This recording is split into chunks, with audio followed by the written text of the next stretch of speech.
how it's considered. And then throughout, they graph temperatures, and then they come up with your growing zone. And we have just moved here. We've been here, it's almost been 4 years now, and we moved from a zone 6 to a zone, I couldn't believe it, a 3. And I said, what have you done to me? I can't believe this is like the Antarctic, and truly. So after I got myself, composed, I just decided I was going to dig in and I was going to start learning what I had to do in order to make the changes so that my garden would be a success. Because along with gardening, I have an herb garden and I grow herbs for, teas and cooking. I dry them and use them all year round. So when I found out that we were in zone 3-4 here, I brought some plants out of my garden that have been with me for 20 years because quite a few years ago I had an herb shop and I had 21 theme gardens, and I sold herbs from out of my greenhouse, and I'd have people come on buses and they would tour my gardens. And then I had a shop where I would dry everything and make wreaths and different little baskets or dried arrangements, whatever. People would come out and order, and then I would do Christmas things. I would cut greens and make big wreaths and all kinds of stuff. So I always had classes going on. And anyway, so when I sold my shop, I brought my favorite plants with me and put them in at my garden at my house. And then when we moved, I brought them here, and they have survived. Even that deep freeze that we had this last winter, where the temperatures got low and stayed low, my plants survived. My lavender, my bee balm, my thymes. I have lemon, lime, and different thymes. They all survived. And what it was from was, and I'm starting off a little differently, but I just want to give you these thoughts that are coming to my mind. What I had to do to adapt was I had to keep my root systems wet. And so I made sure that my perennial roots, I watered them right up until the first hard frost. I was guaranteed then that root system would be protected throughout those deep frosts. The other thing that I did was when it snowed, I got all the snow. I don't care if it only snowed enough out in the yard just to make these tracks. I would go out and shovel the snow and I'd throw it on top of my herbs. And that gave it a great insulator. So that protected the top. So I had the roots and the tops taken care of. So in the springtime, I just let that snow come off naturally because you know how it is here. Sometimes it's nice and then sometimes it isn't. So I wanted to make sure that those were put to bed and then had their natural reawakening in the springtime. And it has worked. And today I forgot to bring, I've dried a bunch of my lavender and I keep it in a big thing. It's so beautiful. And that kind of gets us through those dark, dreary days in the winter. That we need that little pick-me-up, And it's amazing now I'm starting to get garden catalogs right after Christmas. And it's an amazing thing. I have a lot of garden catalogs I brought to share with you. If anybody wants to take one from the back table today, I would encourage you to go ahead and help yourself. We are in organic, and we do open pollinators and non-hybrids, and that is something that I have done my entire life, non-GMO. When I was 8-year-old, I was a very sick child, and my parents took me and had some tests done, and I had celiac sprue.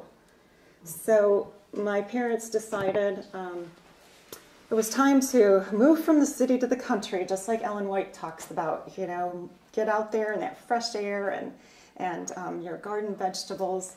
And my parents did that. And my dad bought 2 goats and had somebody till up a big garden. And I can remember sometimes he would go out and milk the goats in the morning in a suit and come in for the milk so we could have it for our breakfast, And so that's how I grew up, on organic vegetables and goat's milk. And my brother and sister also. So to me, it's a lifestyle that, I have nurtured throughout my life. I really, is one amazing gift that my parents gave to me was, to know what you can do with what God has blessed us with. Beautiful soil. That was the other thing, that when we came here, we were driving through, Minnesota. I said, look at this soil. I just wanted to get out and touch it. It was black and fluffy, and it was amazing to me. So Bruce he gets to where he can tune me out sometimes. But, I love the... It's not dirt, soil. Yeah, love that. Yeah, the kids even do that to us too. But what I really respect of Minnesotans is the relationship that they have with their farms. It's not just a place where you've raised your family and your livelihood. It's their soul. And our neighbors have shared with us some of that, that relationship. And I like to go around and talk to people, and they always open up and share about what gardening or farming has meant to them, and I really think that's a great thing. In Michigan, it's catching on. When we were in Petoskey, we lived on the Great Lake, Michigan. We lived on a bay, and I helped start a community garden. And when we moved, there were 52 raised beds of assorted sizes that people in the community could have to raise their food. And then monthly we'd have little get-togethers. Somebody from the college would come and speak, or we'd have someone that came to do canning, or someone from our co-op would come. And so we had this little community, and it was hard to leave. It was like a family. But my son helped build some of the beds, and we had a great time with that. But coming here, what I have learned is I wanted to get involved. So I had my Master Gardener certification brought over to Minnesota. So that took some time to do that. They had to make sure I had enough hours, and this will really help go to my volunteer hours for my extension certification through University of Minnesota. I wanted to tell you too, before I really begin, if you have any questions ever, or you just want to do some browsing, the extension of the University of Minnesota website is a great resource, and they have all different topics. They have bees, they have vegetables and fruits and herbs and different things. So if you ever want to go on there and poke around, it's a really good site. I think you'd enjoy that. Okay, so what I'm going to talk about today, I mentioned the threes: the site selection, the soil preparation, and your planting choices for your zones.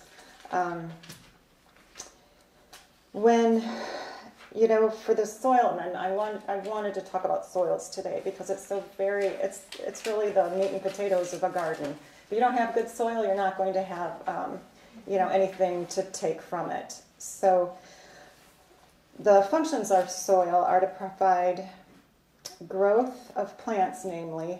They anchor the plant in place, and with the flat lands out here and the heavy winds, you want to make sure that your plants grow good root systems so that they do survive these bad winds. Nutrients and air, you've got to make sure it's not a hard compacted soil, so that it's got the air, so it's going to circulate and not keep moisture in there and rot anything out. And the proper water.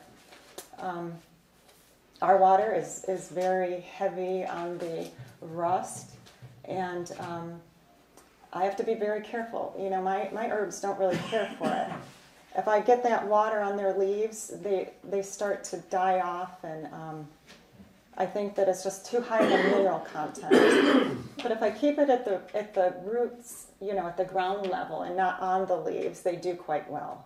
So I just thought I would throw that out. I don't know what type of wells or water systems you have, but ours is a very high mineral content. The basic elements, the only true way to know the correct amount and type of amendments that you've put into your soil or that your soil contains is to have a soil test. And you can do that for free through the extension. I don't think they charge still. I'm not sure. We just had ours done because we had a bad season. $35.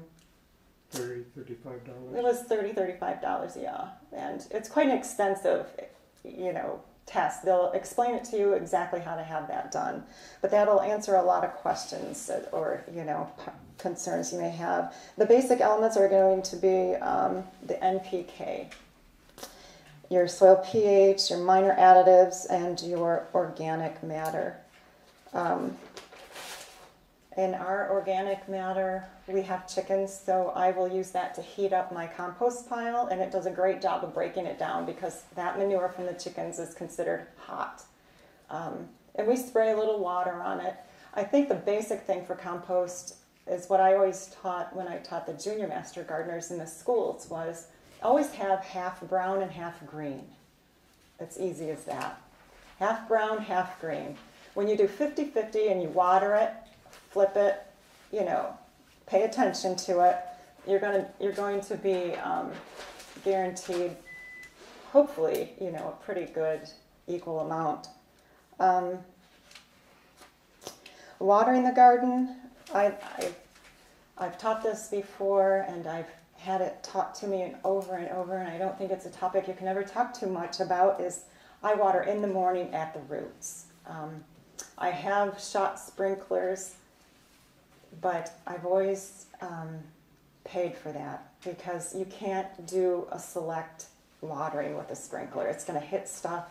And here in Minnesota, I've had problems with mildew on my zucchini and my cucumbers. So I resorted now to water at ground level, and I've not had that problem since. I'm not sure if it has to do with humidity here, because it's very high and it stays consistently high, or what, but I moistened my entire root zone, and I water my newly planted seeds and transplants right after my planting, and then I water my plants regularly once they get established. Do you just have soaker hoses down on everything there? I don't on everything. I do through my herbs because I want to be, they don't tolerate that mineral on their leaves as well. My garden, I'll go out and I do it all by hand. I don't garden on the scale that Val and Wes do at your home, so I can be a little more selective and picky. I think if I had a larger, grander scale like you had, I'd probably go to trenching. I know that we have a friend that lives in Petoskey and he does the trenching, so then he'll just water down the trenches and it keeps that water at the root level. It keeps also the plants up, so that heavy dew doesn't really bother them and it creates that moisture that in turn makes it mildewy. Okay, mulching. We are big mulchers. That is a big way to conserve. We have great leaves that we can chop up and use, which we do. I use some straw. I try to kind of stay away from that. The straw doesn't really, it just doesn't breathe well. I don't like it. I like leaves, a shaved pine we use. We've gone back and forth between the barks, woods, as far as mushrooms and so forth. Yeah. Some fungals will come in.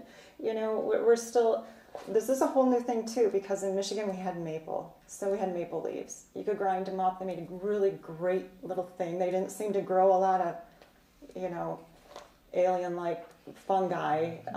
These oaks are just interesting because they don't break down very easy, and they tend to bring along friends. So you're never quite sure what you're going to have, when you pull them back. But we've used a lot of grass clippings. House waste, yard waste, and a little bit of boost from the chickens. Yep. So that, is really how we have established our compost. House waste, yard waste, chickens, and then we've got a wonderful neighbor that is a farmer, and he'll bring me big scoops in this gargantuan tractor and just drop it, and he knows that I'm picky, so he'll find special spots on his property and bring me some peat and bring me some old manure, and we have great fun. And I really I really treasure these relationships I've made with these people. They're I just love them.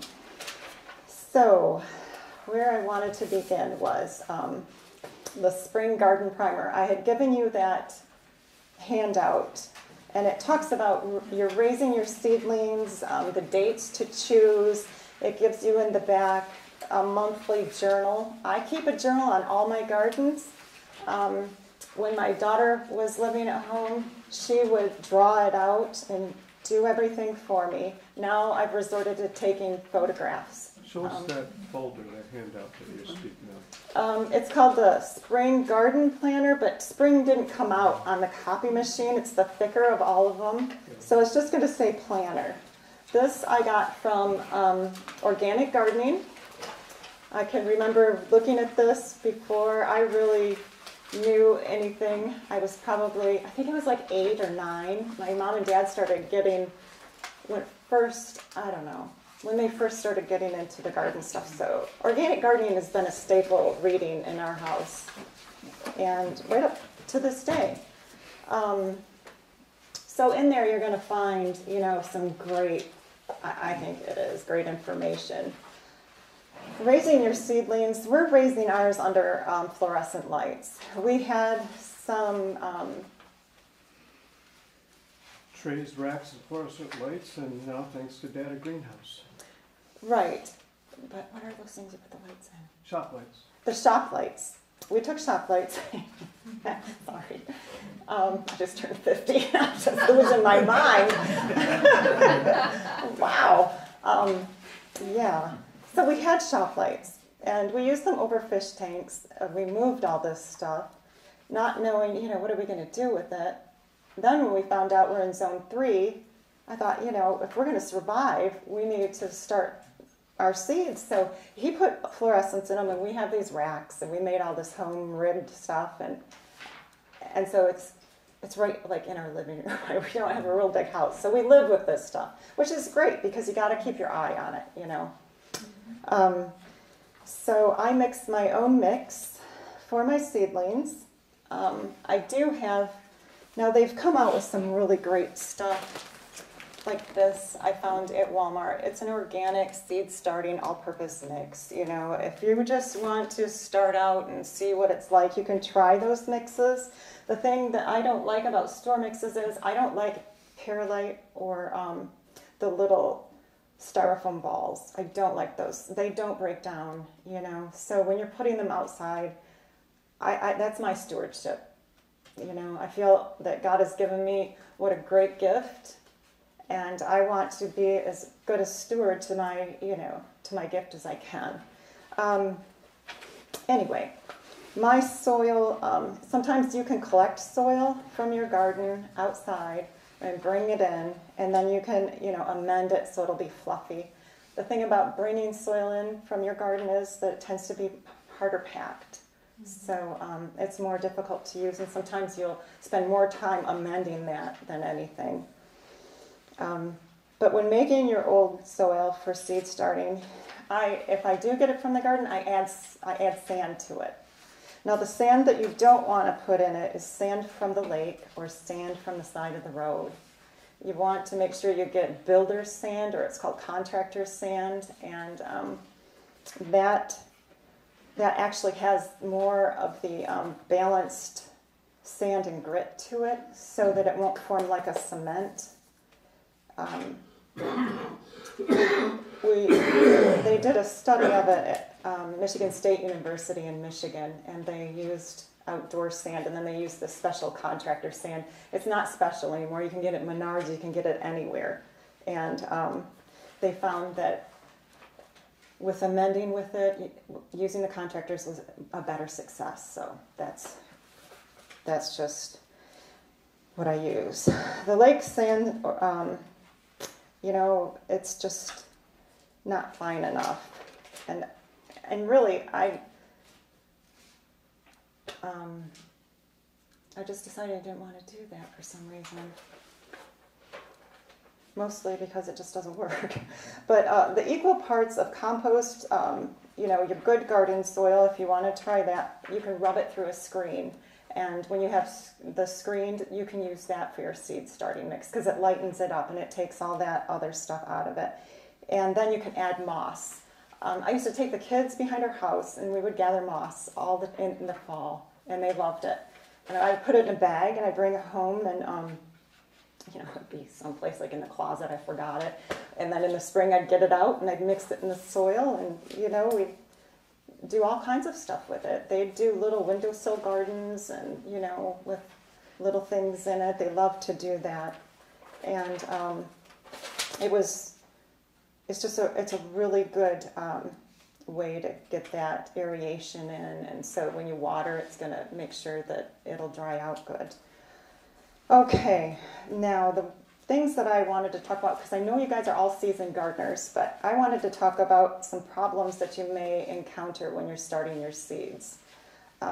Leaf curl. Now that was one that I heard at a talk that somebody brought up as an issue they were having with theirs, and said a plant whose leaf curls under, especially in bright light, may be suffering from over-fertilization.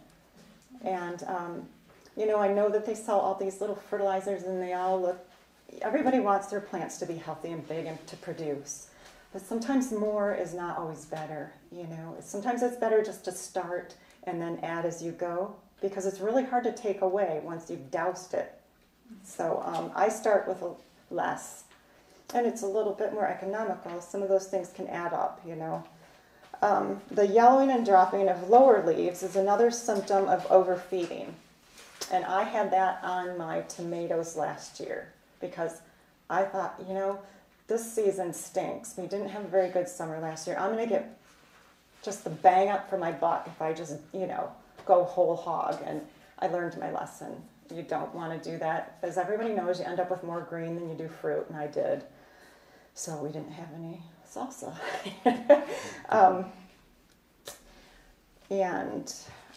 Although the yellowing and dropping of the lower leaves is a symptom of overfeeding, and it can also indicate a magnesium deficiency. And this also could be a problem in your vegetable garden if you mixed your own seed starting mix from your garden soil.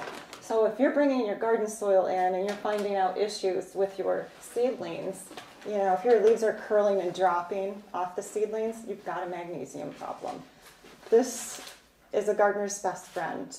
And I guess, Gertie, you know lots about this in gardening, don't you? See, I know I shouldn't be up here speaking. You should be. Joan told me her mom puts this in before she puts any tomato plant, any plant, right, that would go in. And it's Epsom salt. And, that's going to give you everything a plant could ask for. So just sprinkle a little of that in the little trough that you've made. And naturally, you'll want to decrease fertilizer if you're just using fertilizer and you're having that leaf curling and dropping. And if the problem is severe, you may need to just replant in another flat and just save that soil to put out and amend it later. Leggy plants with long, often weak stems and large spaces between the leaves growing from the stem may be caused by any one of the following: insufficient light, or too much heat, or the crowding of plants. And I've been guilty of all of these. When I started out in my shop that I had this old homemade greenhouse on the side, and we used this like fiberglass stuff, and just made it nice and warm. And so I put a big fan at the back, and that helped a lot. But I thought that the plants liked it nice and hot without the fan on because the fan was loud, so I didn't use it, and I ended up with some mold on the surface of my plants. So Bruce always says, what you think's good for the plant often isn't. So I have to remind myself of that because I'll want to make them, take too much care of them when really all they need is just a peek and a little watering now and then. Okay. You can supply more light, lower your temp, thin your plants. Plants kept at a window may need some auxiliary evening lighting, and on cloudy days. So, bud drop, particularly in pepper seedlings, may occur if the air is excessively dry. Peppers don't like dry air. They really like the humidity that Minnesota has. And I'll tell you, I don't really care for peppers, but I grew them just to see. I couldn't give them away. There's just thousands of them. And I said, why can't anything else do this well? Even on a bad season like last year, we had just peppers. But skimpy root growth could be evident. You're really not going to notice skimpy root growth until you transplant. And it could be caused by the following: poor drainage, low soil fertility,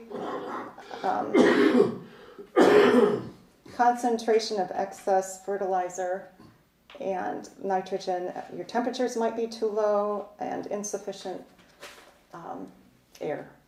So you're going to, if you get some of those little tiny root systems, I always pull a couple out to see. If they're too spindly, I keep them in, and then I'll give them a little more love and keep them in there a little bit longer. This will be the first year if we bought one of those kit greenhouses. And actually Marvin gave it to me as a gift, and I just love it. We have it on a little cement slab, and it took, I don't know how many men, right up until it snowed, to get it done, to put it together. It was something else. Yeah. All right, don't look at me. I mean, even he and I were out there putting supports in it finally. Those things are, I don't know, it's like those erector sets is what it reminded me of. Anyway, so this will be our first year that we can use it, and I'm looking forward to it. I think that's really going to speed up and eliminate a lot of the issues that we've been experiencing because of space. I think if we had more space in the house, I'd probably turn that into a greenhouse. So that's going to be a lot of fun. I'm really looking forward to it. The leaf discoloration usually indicates nutrient deficiency. So if you've got leaves that are, the color's leaching out of them, you know that you're going to have to add something to them. And I would start with, what was it that I gave them?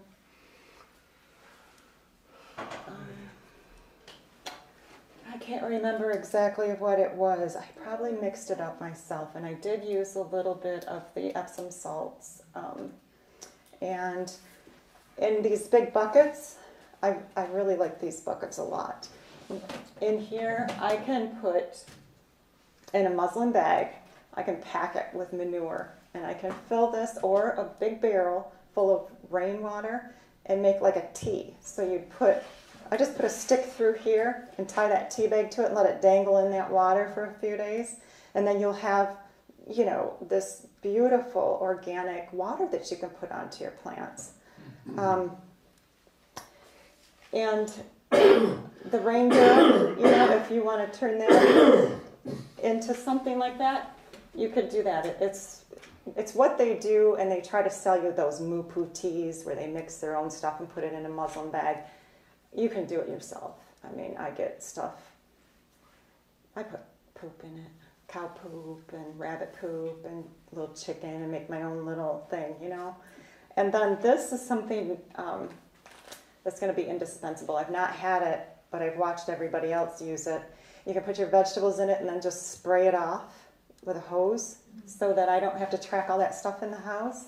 And it kind of leaves my soil where it should be, And those things I've gotten from Azure because I have found they're so expensive. And usually the size I want isn't where, somebody has sent me, and I just got sick of chasing my tail. So I ordered a bunch from Azure, and I just love them. They're very good quality, so they're not going to crack or anything like that. The other things I like to carry with me in the garden are shears. scissors of any kind. And Bruce, sharpens these for me all the time, because if I see something that needs to be taken care of, I can do it while I'm harvesting. If there's something that might have a little spider nest in it, I get rid of it. I just don't need that stuff out there. These I've had forever, and I use them a lot, especially this one. While I'm out, I'll just move around the soil and keep the weeds down is what I'm trying to do. It's a Dutch weeder. A Dutch weeder, yes. Came from Holland. When I had my shop, I had I could order from Holland, and so I've got these beautiful, beautiful tools that, they're like 20-some years old, and they're hanging in there with me. So I'm not the easiest on these tools. I tend to, not take as good a care of them as I should. So the other thing is this. Boy, I've used this to do everything. Yes, you have. Mm-hmm. Even, to keep my rooster away from me, because he's not very nice. I think, I'm going to use the other end if you don't stay away. So, you find out what works and what doesn't. That's what it's all about. And, I think that gardening is it's a lot like medicine. It's a science. So you just keep trying, change a little here and, tweak it here. And these are some of the things that I like to use. I do save little containers. I make my own yogurt, so, it's tough to save enough yogurt containers. So I do end up using some of these little peat pots. And I've really grown to like them. They're not a bad thing. The other thing that I like, and this isn't an advertisement, but for my herbs, to crush them up and make those little ice cubes. These are little ice trays. This is a great thing. They've done a great job coming up with this stuff. You get 2 of these little rubber, sieves, so you can pinch them right out. You can throw then that block into baggies, and you can use them, for your soups. I got these at Walmart. I'm sorry, I did go there. Mm-hmm. And what brand? They're Ball. Okay. They're Ball brand. So you don't have to worry about toxins. There's nothing in this that's going to leach out and kill you. That stuff's all been researched and taken care of. And I really like the Ball products. Let's see what else. I'm just going to say this. I thought it was so funny. I wrote a letter to Ball quite a few years ago. How many years ago? 4? Probably. I sat down, we're empty nesters, so I had to fill my time. So I sat down and I wrote a letter to Ball, and I told them, I really like the blue canning jars, and I would like to have those for myself, because I didn't like the way the light can come through and destroy things. I don't know. I had too much time alone, really, because that doesn't really happen to the degree that I thought it did. Anyway, I wrote to the Balls, and I said, I wish you would bring those back. Are you having an anniversary? Do you think you could promote that? What do you think? They had an anniversary, and they did it. And I thought it was great, because then I didn't have to look on Craigslist and, pay $20 for 3 blue jars. But I do use the clear ones, that was one of my campaigns that I was really strong in for a while, and I kind of got some sense knocked into me. These are the other little things that I love. These are they're for babies. They're baby food jars, so if people make their own baby food, but I use these for pestos. If I'm making something and I have a little left over, I'll put it in here and mix it up with something else. And it's just and I can put the top on it, I can put it in the freezer, or I can put it in the refrigerator, or I can even put it in the pantry if it's safe, put in there. And these are just a good size, especially I'm trying to learn how to cook for 2. As you can tell, it's not really happening. It's I still cook on that grand scale, and we end up eating it, but it's one more thing I wanted to talk about was seeds. I have all different kinds of seeds, and I really like to know where my seeds come from.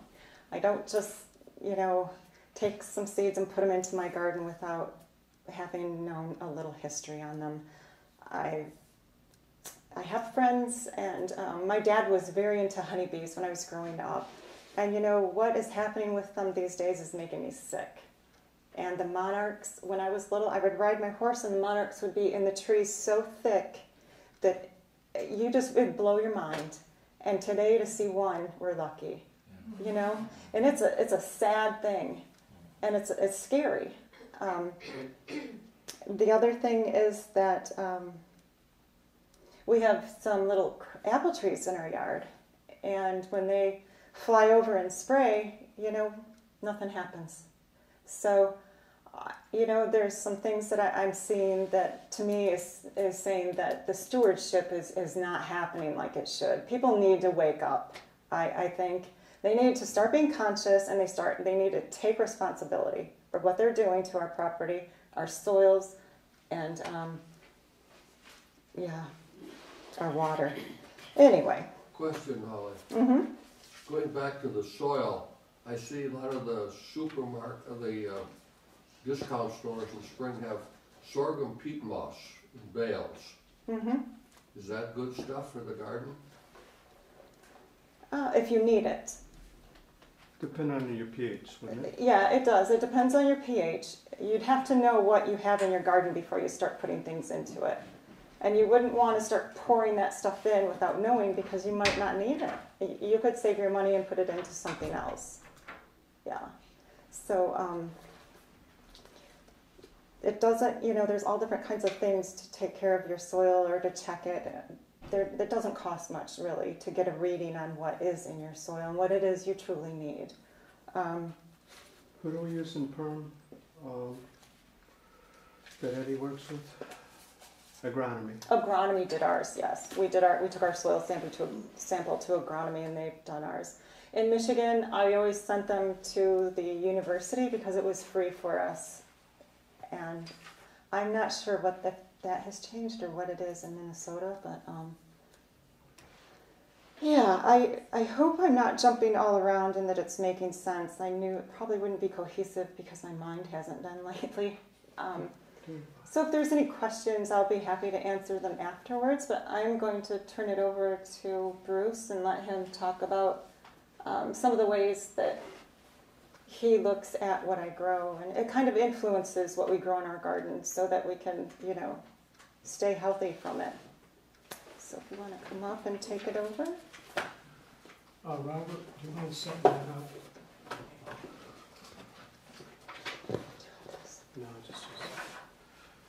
I know we also have a soil expert in our midst, and could you maybe speak to Dad's question while we get set up as far as the peat?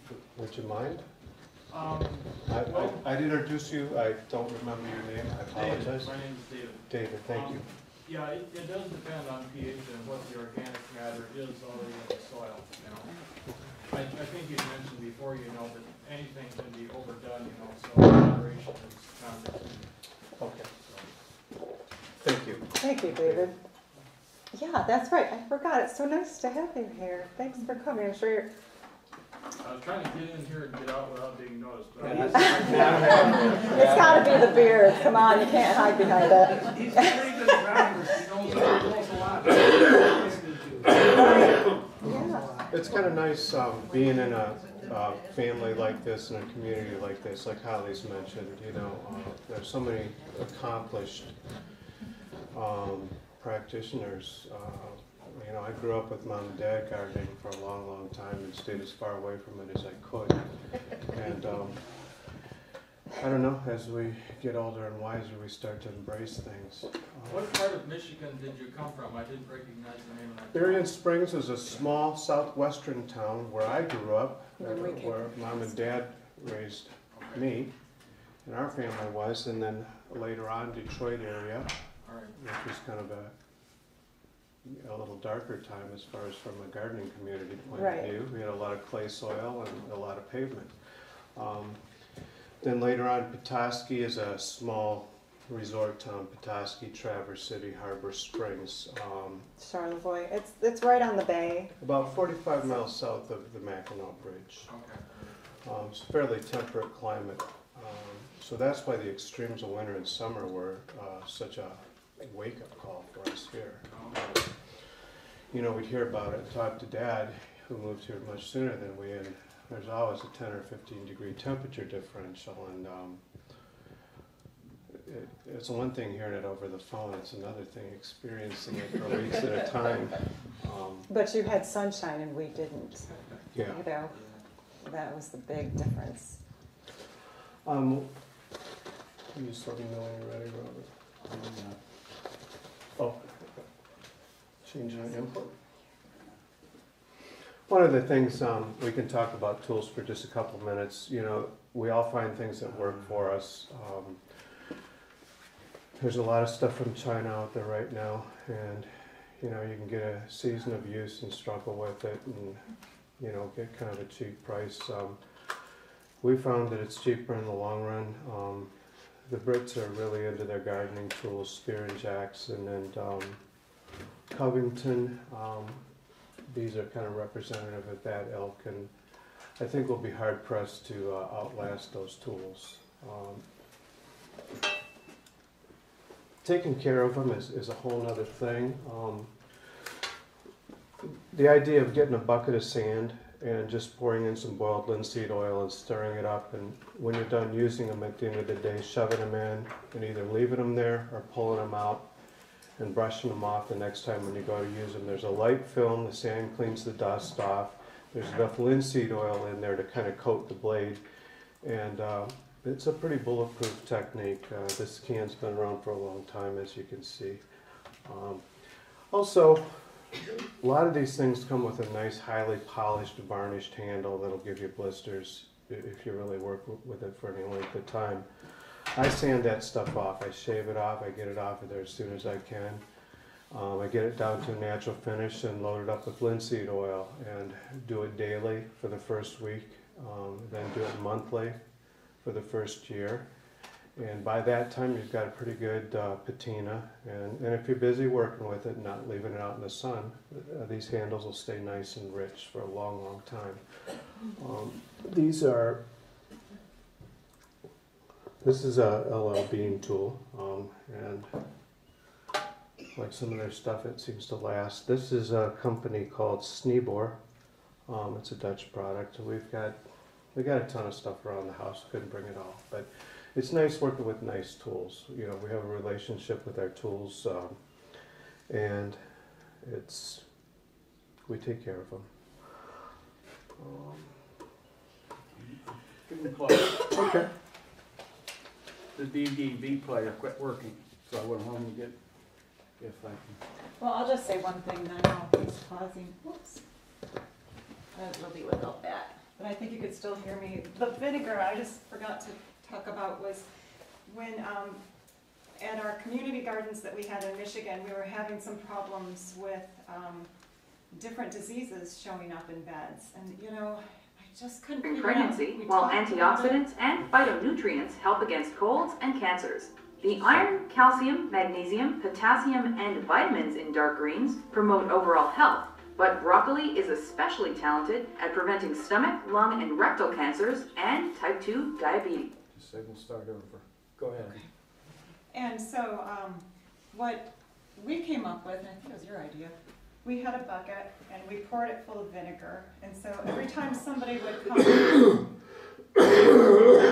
and take a tool out of our garden shed, we asked that they clean, you know, that they would take care of it and clean it before they put it back, because we had community tools.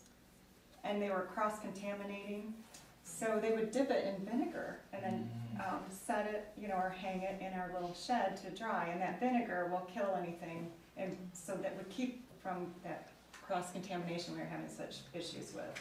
Yeah, I think later on, we ended up using a little spray bottle of Clorox, 10-to-1 ratio, and that's pretty bulletproof. Nothing's going to get past that.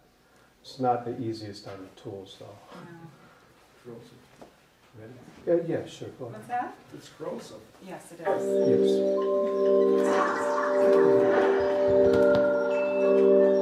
You are what you eat, and if you eat these vegetables, you are healthy. Welcome to WatchMojo.com, and today we'll be counting down our picks for the top 10 vegetables. Number 10, eggplant. Vegetarians know eggplant's high fiber content makes it a hearty veggie. With its practically non-existent fat and calorie counts, it's a great weight loss tool, as long as you don't smother it in Parmesan cheese.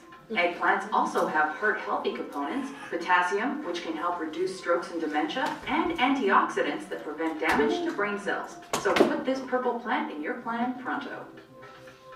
Number 9, beets. The nutrient that makes beets red helps fight cancer and lower the risk of heart disease, while beets folate helps pregnant ladies metabolize amino acids. Low fat, low cal, high fiber, and high carb. Beets keep your body fueled, blood sugar levels normal, and digestive system healthy. Potassium, magnesium, and manganese keep everything running properly as well. But believe it or not, beet greens contain more nutrients than the root. Number 8, asparagus. Love it or hate it, asparagus ranks high as a free radical fighting powerhouse. A low-cal source of potassium, protein, fiber, and folate. Asparagus is known for its cleansing properties, which means it makes you go number 1 and number 2. With vitamins A, B6, C, and K, cardiovascular health and immunity receive a boost. And iron keeps the oxygen flowing. Plus, some researchers claim it helps hangovers. Number 7, alfalfa sprouts. Raw dieters know sprouts are full of plant-based proteins, and unlike the also important beans and peas, they don't need to be cooked to be enjoyed. They're bursting with antioxidants and can help with anything from heart disease and cancer to osteoporosis and menopause.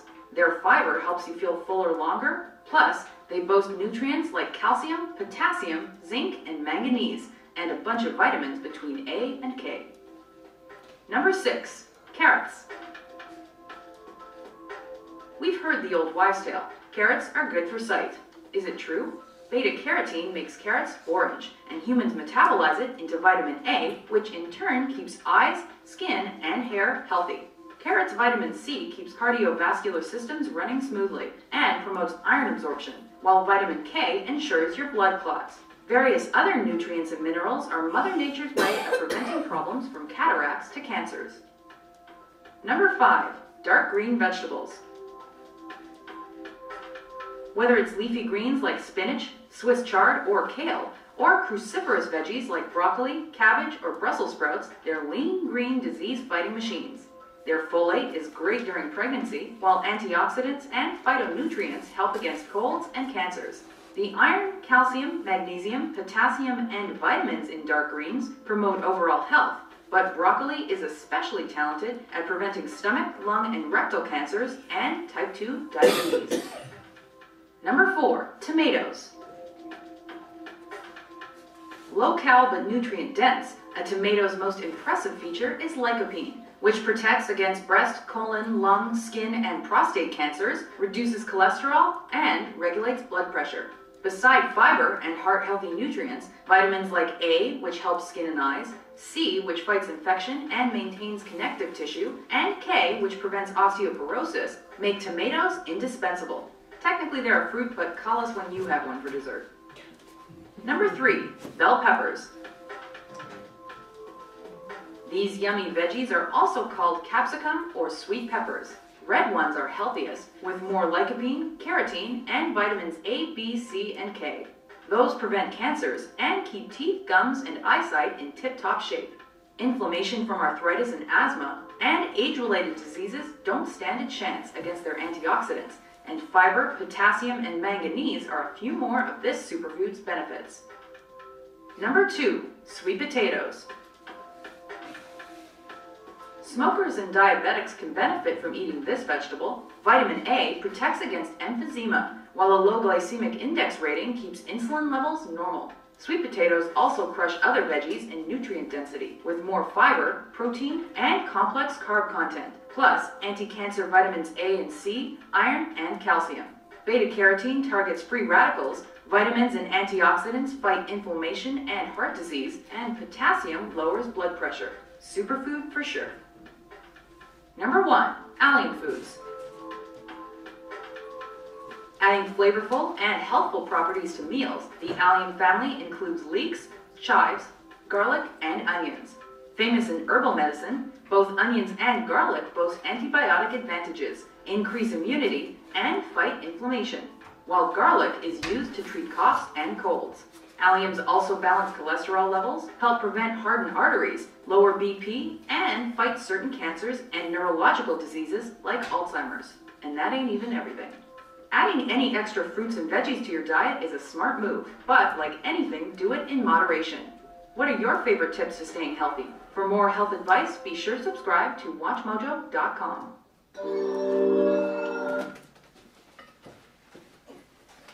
Thank you, Robert, for making that thing work for us.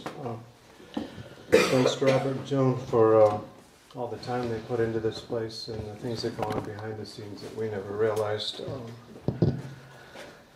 Let's see. So, a little background.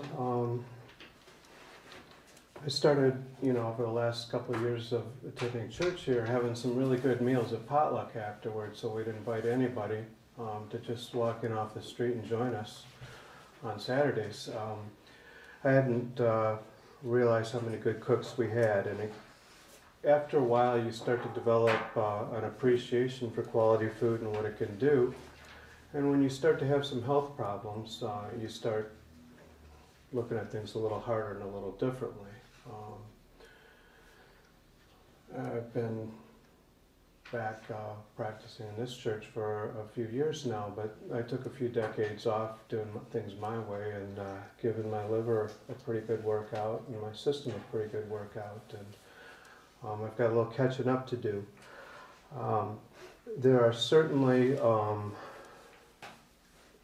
we have enough in a plant-based diet, and not all of us adhere to a plant-based diet, but there's certainly enough in a plant-based diet to live very well, meet all your protein needs, even exceed them. We come from some mythology that we don't get enough protein unless we are consuming large amounts of meat, and the current research just doesn't support that. It absolutely doesn't support that. Holly has inflammatory issues with shoulders and joints.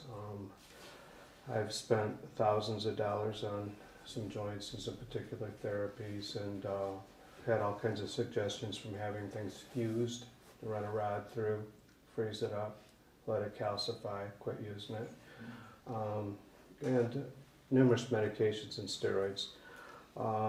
These are just small problems. Many, many, many people have far greater problems, systemic problems than these, but these are things that annoy you, and when you've tried all the conventional things long enough, you start looking to some of the basic things, and you can toss your health away to Mother Nature, or you can embrace her and start to earn that back, and it takes time.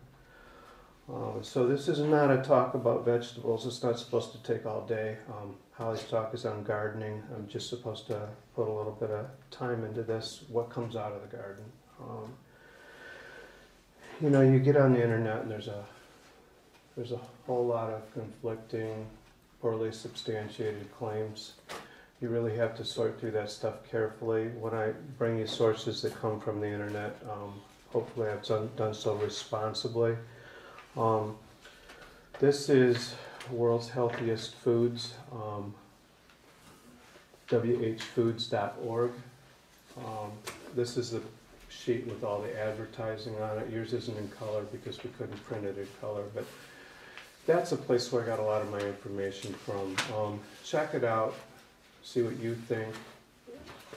If you disagree, I'd like to know. There's a lot of recipes and a lot of things you can do with these fruits and vegetables, how to prepare them, how to harvest them, how to handle them appropriately so you get the most out of them. Some things you can cook to death and be okay, other things you can't. Some things you can Vitamix, other things are better to juice. This has been an adventure. It's been a lot of fun, and studying this has been educational for me. I practiced as a nurse anesthetist for 23 years, and I come from a background of conventional, traditional medicine and science, and I typically didn't have any respect for alternative health or anything that didn't smack of science and the traditional literature from Europe. So I'm not of that mindset anymore today. One of the things in anesthesia, I'm not a dietitian or anything close to it, but in anesthesia we learned how the body has to work to rid itself of the things that we put into it during an anesthetic. We learn about what the body does and doesn't do for us as practitioners based on how people have lived. And you can get a train wreck on the table as a patient, and everybody expects everything to end nicely, go well. And these systems that have been compromised by ways that we've been living, you learn how the liver and kidneys take care of things, and the skin, and the things that we breathe out through our lungs. So that's a little bit of the background that I bring this to you from. There's all these vegetables. This is just their top 10. I would agree that the allium vegetables, the sulfates that they contain and the things that make our breath and so forth offensive, do some pretty good things in our body. It depends on your partner and who you're living with and so on, but they're certainly not something to be politically correct and ignore. I thought instead of getting into all, there are handouts on these vegetables that get into pretty specific detail. Beets, broccoli, kale. Kale's the new poster child for the vegetable kingdom, as near as I can tell, in broccoli. Holly's introduced me to the world of herbs and herb gardening and areas that I have to just stay clear of and can't even walk by. Because That's not true. You have to tell him what. I have to turn my mic on for this. no. He likes to go to the bathroom outside. And I caught him one night, and he was too close to the house. I knew. I said, that's my herb garden. If you go in there, you eat it. That is just... All right, enough of that. I guess so. I'm not going to talk about oregano for very long here. It's in the handout. These handouts on specific vegetables have come from the same website that I just mentioned. Lots of stuff there, and instead of printing out tens of thousands of pages, read about it. It's an adventure, it's great fun, and it'll keep you out of trouble for a long time. One of the things we want to consider when we're going through foods is glycemic index. That's the latest measuring index. It tells how fast, how much time from ingestion to a blood sugar peak we're going to see with a given food. And it's broken down into low, medium, and high glycemic index. Low glycemic index is 0 through 55, medium is 56 through 69. High glycemic index is 70 or greater. When you're reading about these vegetables and when you're looking on this site, the glycemic index is always spelled out. If you look at your beet page, it's in the bottom right-hand corner. Beets have a glycemic index that is medium. Kale has a glycemic index that is very low. Sweet potatoes are medium. Regular table potatoes are high.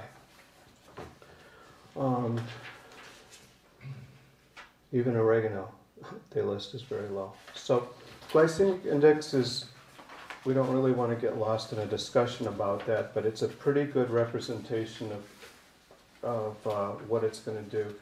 And if you're diabetic, you take a particular interest in this. If you're a normie and don't have health problems, you still know what it's like to eat a bunch of pasta or a bunch of mashed potatoes and find yourself somnolent an hour afterwards. And that's speaking to the glycemic index. Veggies in general, we're in great shape with that. You really can't go wrong. If you want to load up on beets and you're juicing beets and carrot juice, you want to be a little sensible. There's some calories there, and they can come on a little faster. There's two different thoughts as far as soluble and insoluble fiber. When you juice and you take this stuff in straight, there's a school of thought that says you're going to get a higher blood sugar peak. The reading that I do doesn't support that. So whether you're juicing or Vitamixing or putting it on the stove, I think that when we take these things in their natural form, it's pretty hard to go wrong with the way God designed this stuff, the way it comes out of our garden. Holly mentioned we try, it's easy for us, we're on a small scale, so we try and be as organic as possible with the garden. Every so often there's a pest problem or whatever, and I want to go buy something for it and take care of it. She's not let me do that to this point. They talk about in glycemic index area under the curve as to when the sugar starts, when it peaks, and when it falls off.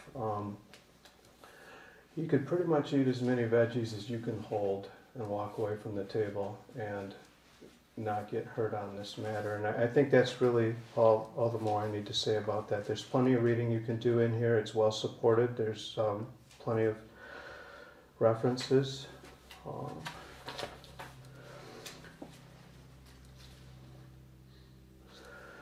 Just a few things that are on the list. World's healthiest foods are most nutrient dense. World's healthiest foods are whole foods. The healthiest foods are familiar foods. We have plenty good, healthy product that can come out of anybody's garden. I don't care what zone you live in, and you can live well on that. Healthiest foods are readily available, and they are affordable. And I guess this is a matter of debate, but world's healthiest foods taste good, and I learned that here. Beets, when we're talking about all the value and virtues of these specific vegetables, instead of getting into each one, I'd like to just talk about the properties. We've got macronutrients. Macronutrients are defined as energy-providing substances consumed in large quantities. And macronutrients are carbohydrates, proteins, and lipids, or fats. And that's what we're used to looking at in our food profiles. Those are macronutrients. Micronutrients are elements or substances required in trace amounts for normal growth and development. Micronutrients are comprised of vitamins and minerals. The vitamins are A, B, C, D, E, biotin, folic acid, vitamin K, niacin, pantothenic acid. Those are the micronutrients, and then the mineral list is extensive too. Copper, zinc, iodine, iron, manganese, potassium, and sodium. If you juice, you get a whole lot of micronutrients for the volume of product you take in. If you Vitamix, you're going to retain your fiber, soluble and insoluble, and you're going to have a more balanced product. It just depends on what you're trying to accomplish. If you take this stuff out of the garden and put it on the stove, you want to think about what you're doing. Beets are not very tolerant of long cooking times. You can boil steamed beets, and that's all in the literature on how to handle them. Beets are kind of fragile. You could knock somebody out with them, but you can also bleed the value out. Their skin is fragile. I think you want to keep your steaming times to 15 minutes. You can roast them up to an hour. Past that, you're starting to lose nutritional value. So, micronutrients, macronutrients. The other things that are in these vegetables that we're starting to hear more of, these words come up all the time now, are phytonutrients. Phyto meaning plant nutrients. Phytonutrients is a really broad category of super good stuff that makes this stuff what it is. And they're nutrients concentrated in fruits and vegetables. Can't ignore fruits. We're here to talk about vegetables, but fruits are in there too. There's probably 10 or 20,000 known phytonutrients. The common categories they fall under are carotenoids. Those are the yellow, orange, and red. vegetables, and they're usually high in beta-carotene and chlorophyll. So of the phytonutrients, carotenoids are one, flavonoids are another, polyphenols are a third category, indoles are a fourth, lignans are a fifth, and isoflavones are a sixth. And you can get really lost in this, and there's no need. These things work for us. They fight cancer, they fight inflammation. They help us detox and clean heavy metals and lifestyle problems from the past. These are how we can deal with these in a natural way. Flavonoids are the reddish pigments found in grapes and citrus fruits. Polyphenols are in green teas and berries, not vegetables, but indoles are found in cruciferous vegetables. So it's like broccoli, cabbage, and Brussels sprout. Brussels sprouts, thank you. Lignans are found in flaxseed, and isoflavones are found in peanuts, lentils, and legumes. What do these things do for us? This is a gross oversimplification, but they help our cells communicate. They're involved in neurotransmission, healing. They help prevent genetic mutations. When we're short on these products, things don't go well in the birthing process. They're anti-inflammatory. A lot of these things will shut off an inflammatory process. The body's supposed to have an inflammatory response when it's indicated. A lot of our diet and lifestyle issues today and some of the omega-6 fats promote an inflammatory condition. So a lot of people, a lot of their ailments are due to an inflammatory process. We have way more inflammation in the American public as a whole than we used to 20, 30 years ago. And far more problems are traced back to this as a base root. So inflammation is okay when indicated. It's a disease when it's not. And a lot of the arthritic conditions and problems that we've talked about are due to a hyper-inflammatory response. As we've started eating better, I've started feeling better. I've got fewer joints giving me problems. I'm not home free yet, but there's no question in my mind that doing some of the probiotics that we've heard about from the Ocrease, and some of us are working with those, and we've benefited. And eating less protein have made a difference. So what do they do for us? Cell communication, they stabilize our genetic system. They're anti-inflammatory. They're potent antioxidants. Antioxidants, when we eat a lot of vegetable oil that we've been taught is healthy for us, and we're now finding out is not, we have a lot of inflammatory problems that come from that. We have a lot of free radicals, things that want to attach and get us into a precancerous condition. So free radicals are not a good thing. Antioxidants tie them up, render them stable. They get that extra hydrogen ion taken care of that's looking for something to bind in our system and is looking to cause us a health problem. And they also boast immunity. Like I said, that's a simplification, but I think that's enough about that. Beets. One of the things you're going to find out if you... I thought Dad was the only one, that liked beets when I was raised, and there wasn't anything that came out of the garden that Dad wasn't just passionate about. And so I was used to that at home, but when I met Holly, it was another beet freak, and I really haven't been able to get away from them. And lately, we've been going through quite a few of them. They will change the color of your urine in about 10% of the population, and it's not a problem, but it can be alarming if you're not expecting it. They have a phytonutrient. It's called betalains. That's a category of phytonutrient that is found in beets, and part of what makes them the valuable vegetable that they are. But that's something to consider. Unlike some other food pigments, these products undergo very steady lost from food as the length of cooking time is increased. 15 minutes of steaming is, again, I think I already touched on that. Yeah, 10 to 15% of all U.S. adults experience beeturia, a reddening of the urine, after consumption of beets in everyday amounts. Am I going into overtime, Holly? Okay. There's a lot of pro-anti-inflammatory enzymes, cyclooxygenase inhibitors. That's what Advil does, I think. Advil is a COX-2 inhibitor, they call it. A lot of these very products that come out of our garden function in a mild way along those lines, and that's part of their value.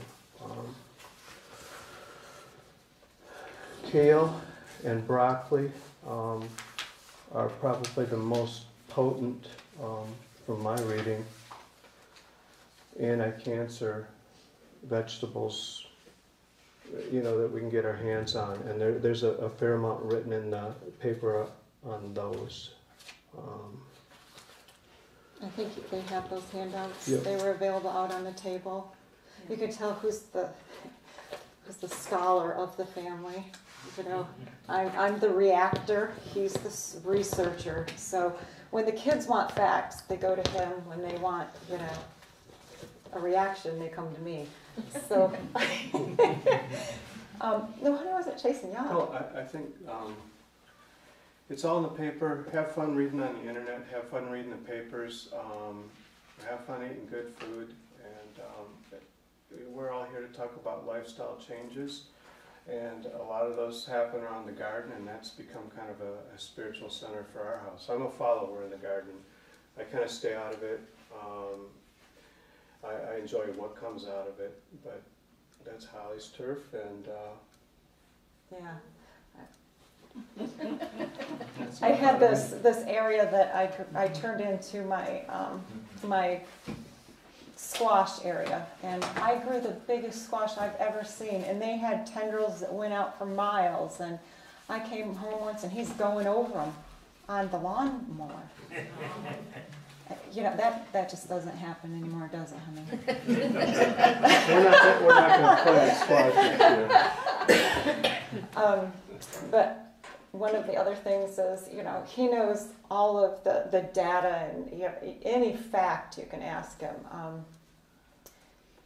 What I know is what tastes good, what I can grow well, and what people like, So the things that I've been taught are way on a different level than him. My daughter, when she was little, she turned orange, and I took her to our pediatrician, and he just laughed, and he said, how much squash did you feed her? Well, it would have been a bumper crop that year, we were just eating squash, spaghetti squash, this, squash, that, and so, needless to say, my daughter was, this color. I thought her kidneys were going on her. I've got some books up here that you can look at. I know that Valerie had mentioned that she was interested in the raised bed gardens, and my education has come from experience mostly when it comes to those. And our community gardens that we began, we had beds assigned to people of different sizes according to family size and need. The reason that we used raised beds were because they heat up faster, and you can produce in them much longer than you can in a conventional garden that is on ground level. You have a more managed area, and the amount that you can grow in a small, let's say the bed is the size of this table, would astound you. And I can keep these under control much better than I can a big ground level garden.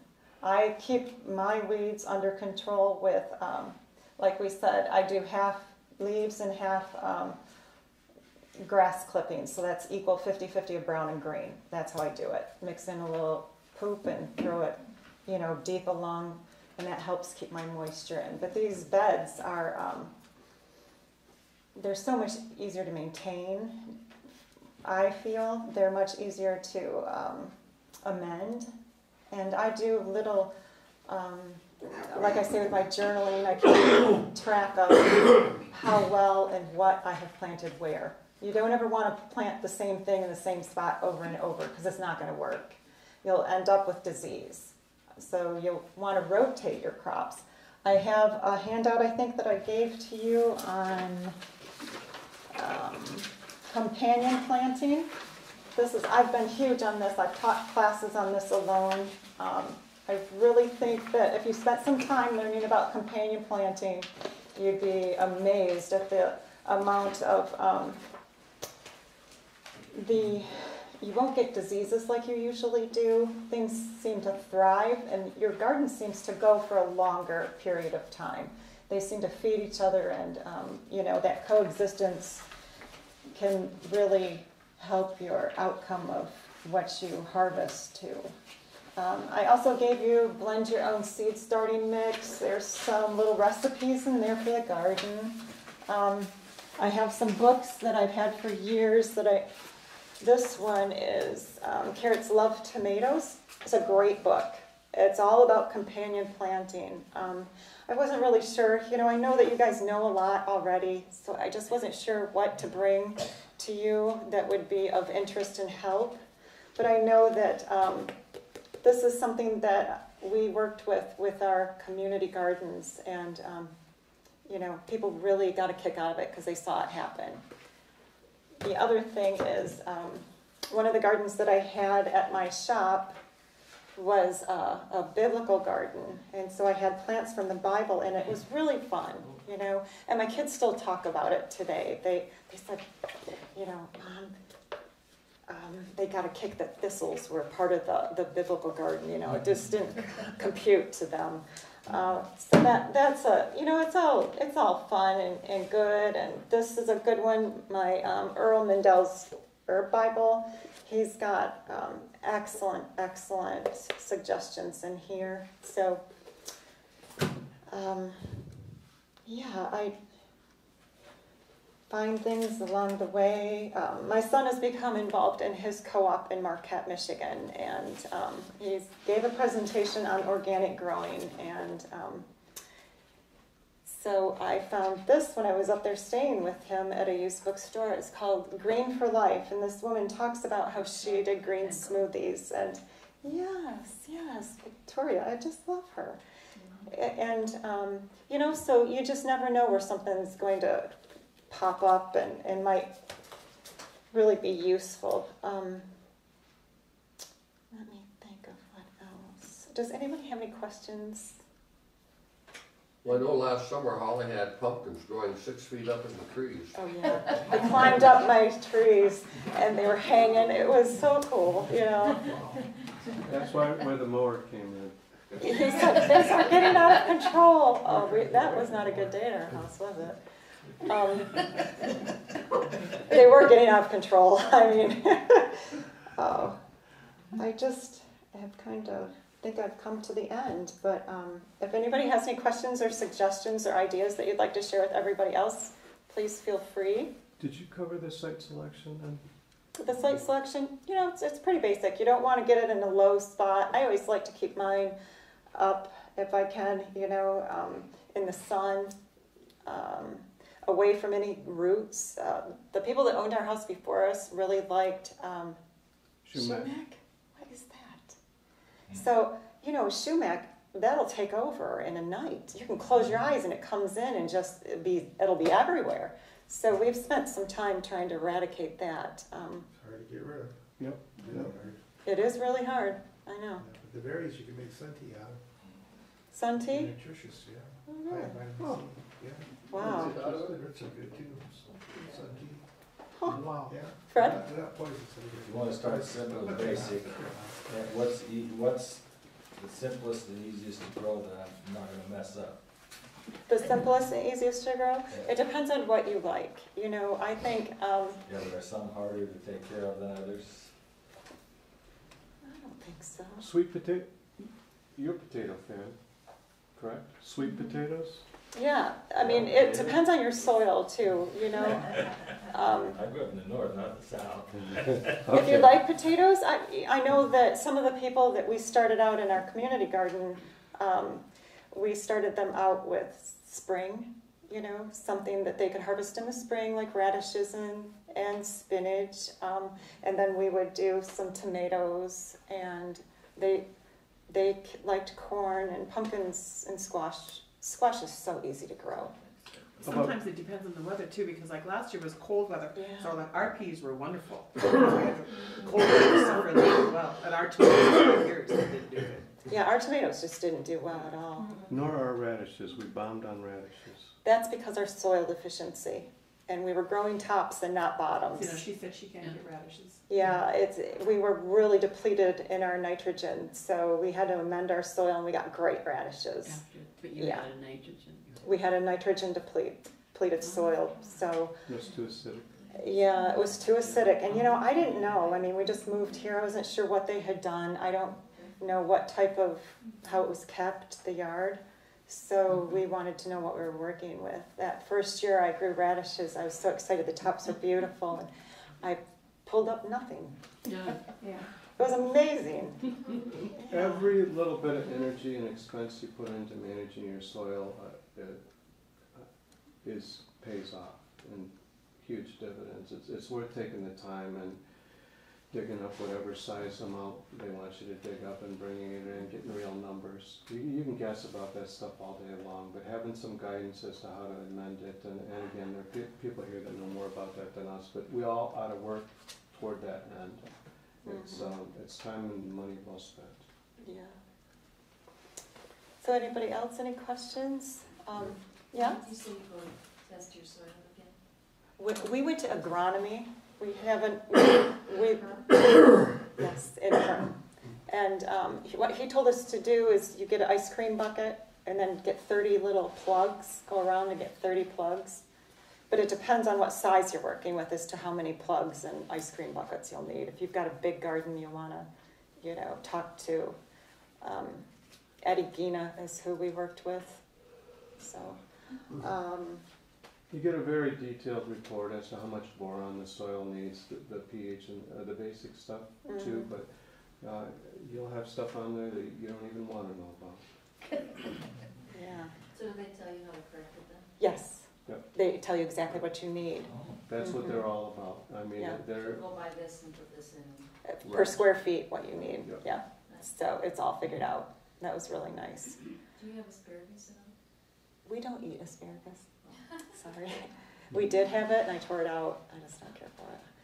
Yeah. I wanted to put strawberries in, and we had great strawberries last summer. Just fantastic.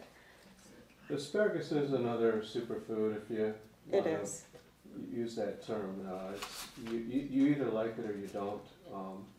It either makes your urine smell or it doesn't. Yeah. Yeah, I worked in a lab, and I didn't like stinky pee, so there's just some real But it's quirks good like stuff. that about my gardening. Yeah, but so I did cabbages last summer, the heads on them. I've got a picture of Bruce, he's got one on top of his head. It's like this. They were just huge, and it's because I took the time and I made the investment in my soil. And that's really where Now, you you draw. plant them next to your tomatoes? Here they said something about tomatoes and cabbage. You plant those two together? I did. And in Did between that them, I help? put my onions. Yes, it did help very much. I had no pests in my cabbages. Nothing. So, anybody else? Yes? On your seed starting mix, Mm-hmm. you've got 2 parts COIR. What is that?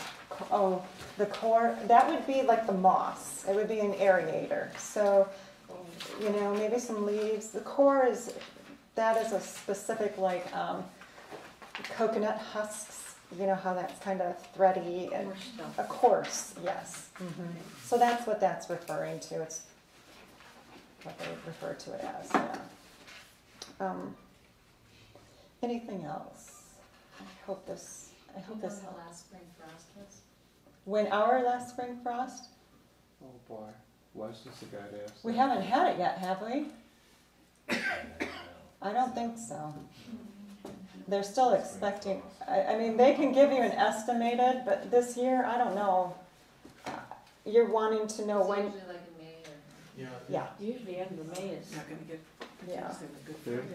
same time. It's usually sometime between the 5th and 20th of May, depending Right. on the season. You know, once in a while it can be A later little than that, later. sometimes it might be earlier than that. That's just a general ballpark figure. Yeah, and I mean, you know, you, if you're getting itchy to get out and get into your soil and start working in it, you know you want to let it dry out a little. You don't ever want to get in and work in it when it's wet. Stuff clumps up and it's just not, you know, you need to give it some time. So that's when I focus on my inside stuff and I start planning and I start, you know, organizing and drawing out exactly what I'm going to do and put my energy into that so that I will be ready when it's time to go out and get into it. That's a great question, though. Last year, Yes. we got spring fever, and Yep. Holly has a fairly low trip point for spring fever, and we were out hauling in stuff and setting up trays and setting up lights and having them on racks and watering these little things, and we had stuff growing and no place to put it. Then we were moving it out into the garage, and we were watering it and hauling it out and hauling it in. The chickens were kicking it around, so we may have jumped the gun a little We bit did. on that. When I do you did. start during your seeds? You know, in the house with that stuff? You know, it tells you in here, and it talks about your growing season and what exactly you're going to grow, because everything takes a different time to germinate. And some of my stuff I will germinate, I'll wrap it in paper towel, wet paper towel, and put it in a baggie and set it on the counter and let it germinate that way for a few days, so that it gets a jump start, and then I will plant them in my trays and then nurture them through. And like he said, it could be, this year I'm going to do it differently. I'm going to start the 1st of May. I'm going to start my seedlings. So that's how I'm going to do it. Last year we did it 1st of April. It didn't work. And I don't know what to expect this year. You know, we're getting all types of ideas from different people that, you know, even the Farmer's Almanac, I don't even really think they've got. My girlfriend did, though. We have some friends in Michigan that started a CSA, and they're doing the lunar planting.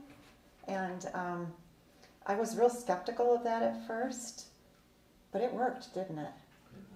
I mean, it is incredible how they plant by the moon. I kind of did that last year. I've got an app on my phone, and I would watch the lunar cycle, and I would try to get my plants in according to that. And that's a fascinating thing. You know, that's a whole different part of gardening that I never explored until Rappins did it.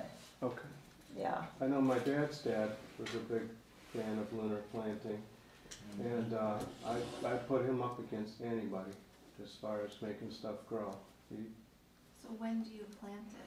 Well, I don't know anything about lunar planting, Okay. but I know that Grandpa believed in it, and that's how he It worked. That's how he did it. I can't teach you anything about it. I just cause and effect. Whatever he was doing, maybe it was due to other things, but boy, did he get results. Yeah, it's all according to the phases of the moon. Those And, potatoes on Good Friday. Yeah, so, you know, and it's like the tide. The tide is always influenced by the moon. So it has this great effect on things. And so our friends, they're pharmacists at the hospital that we were at, had this property, and they started the CSA, and she said, well, I'm going to plant by the moon. And I thought, you're nuts. She was always coming up with this stuff, you know. And I'm not kidding. I could not believe it. It was unbelievable. Her stuff was gorgeous and full, and she really didn't even check her soil, you know. She just went out and did it. And she just watched. She had this lunar calendar that she had gotten at a bookstore or something, and that's how she gauged everything from. And it was spot on. So, yeah, I encourage you to look into it. It's fun. There's all types of websites. The Farmer's Almanac has been doing it for years and years and years, just like the Native Americans did and whomever before them, you know. So there's something to it. It's just not anything I've ever thought about, you know, because like Bruce said, from the extension standpoint, they're more scientific based, and we didn't get into the possibility of other things, you know.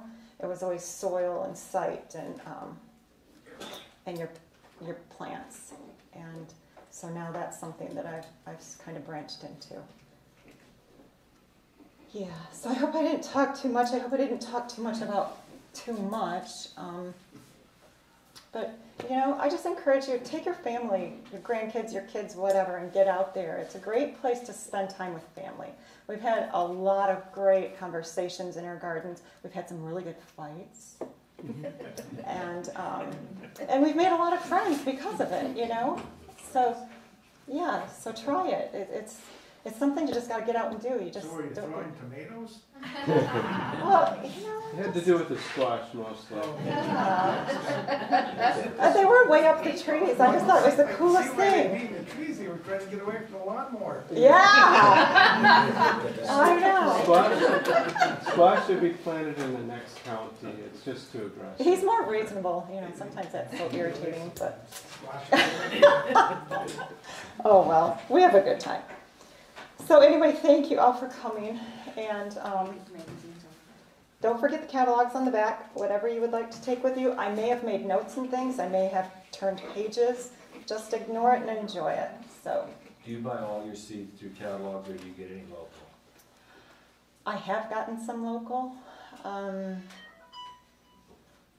but most of it I get, I don't really buy much. You bought stuff from Walmart and Menards that's A couple organic? things. I did. I wanted to try and I wanted to read about it and see if that really was what they were selling. It was. So I'm not so sure. When it says organic, it can be hybridized. So that just is my choice not to have it. You might feel okay with that. But I like to really be choosy. What are your top 3 seed companies if you had? Yeah. to My drop top 3 seed companies are, okay, there's one, it's called Rare Seeds. And you can go online and you can ask for that catalog, they'll send it to you. And it's all heirloom vegetables and fruits. So I can save these seeds and use them in my garden the next year, you know, and I'll know what I'll have. It might not come up with a monkey's head on it, or, you know, it might not come up at all if you use something that is not open pollinated and, you know, non-hybridized. They've really done some crazy things with stuff, and it's sad to me. What other 2 companies do you like? Oh, Rare Johnny? Seeds. We use also. I order from Azure. They have a very good source for heirloom vegetables also. And I've not had any problem with anything not ever coming up that I've gotten through Rare Seeds and through Azure. Azure Standard is that co-op that comes through once a month. They have great prices and they stand behind everything, which most of these people do. There's another one, she's called the Potato Lady. She has all non-GMO potatoes and all different kinds. We've ordered a few different, we're starting to grow purple potatoes. They're supposed to be the most nutritious and the longest, you know, the best bang for your buck, really. Yep. So, what else? I'm growing a lot of dry beans, and the dry beans I have gotten from my seeds. What was that? Do you order from Johnny Seeds or Mm-mm. no? Okay. No, but people do, and they have some really nice luck with those. So I don't think anything's wrong with it. I just have chosen my favorites. I have one from Shepherd's. It's very good. He seems to do a good job with kitchen gardens and herbs. And there's a couple back here. Let me see. Okay, I did put some back here. I get this from Heirloom Gardener, and I really like this. You guys can take a look at it. I have one of my Rare Seed catalogs back here, Bountiful Gardens. These people do a fantastic job. They've been doing seed saving for years. They've finally started to make it a cottage industry, which has kind of taken off, seeing how the interest has peaked more in the public. The other one that I have is any of these back here. Seeds of Change. That's probably the first catalog I started ordering from when I was young. And now you're starting to see these in Menards and Walmart and Kmart and these other, stores around. The Cook's Garden, my girlfriend loves this, Carrie. She's a chef and in Michigan, so we had a kind of a little chefy garden one year, and she made these beautiful meals. Select Seeds, this is an heirloom catalog. So these catalogs back here, I wouldn't hesitate ordering from any of them. You'll enjoy them. This one I like. I had a friend, she was an artist, she's passed away, but she was a watercolor artist, and she would come to my herb shop and she would paint my gardens. And so I have these beautiful paintings that she did for me. And this just reminded me of her, They have very artistic seed packets. I think they're just the most beautiful things I've ever seen. But their seeds are good too. I just really appreciated their art. So, Sheepers is back here, and Territorial Seed Company. They do a very good job. Has anybody tried their seeds? Territorial. Have you, Wes? What do you think about them? Fine. Yeah. Now, what's your favorite that you use? My favorite catalogs? Yeah. Well. They're probably the ones that you use. That's okay. No. Harris, That's fine. Young's, Sure. Stokes. Okay. But actually, many Holmes. of your basic ones are branching off more to the heirlooms too. And I grew up on those. Oh, actually. That's what was in my parents' living room when I was growing up. I don't have anything against them. I'm just opinionated. That's all. Don't ever take anything I say to, I don't want to hurt or have anybody feel bad about anything I say. No, this is interesting. It's just what I feel. It doesn't mean you have to feel it. So, what else? I get about 30 catalogs. Do you? A year, yeah. But Harris Seed is a favorite of yours, Wes? And Young's. Okay, Okay. And you? On certain items. okay. Okay. What you have particular seeds that you get from particular people? And the price. Yeah. Yeah. On your Right. scale, you have to do that, yeah. Right. So, What about Gertie's? Gurney's? yeah, me either. No. Yeah, there's stuff we'll agree on and stuff that we won't. It's just everybody has their own thing, So I appreciate you guys coming, and we really had fun doing this. We had some great times together at the dinner table discussing and taking notes from each other and stuff. So to do this, it was a blessing, not only to give this to you, but to have the time that we spent together on it. So thanks so much. Thanks for taking the time and coming out. Thank you. Yeah. We have a survey we'd like you to complete.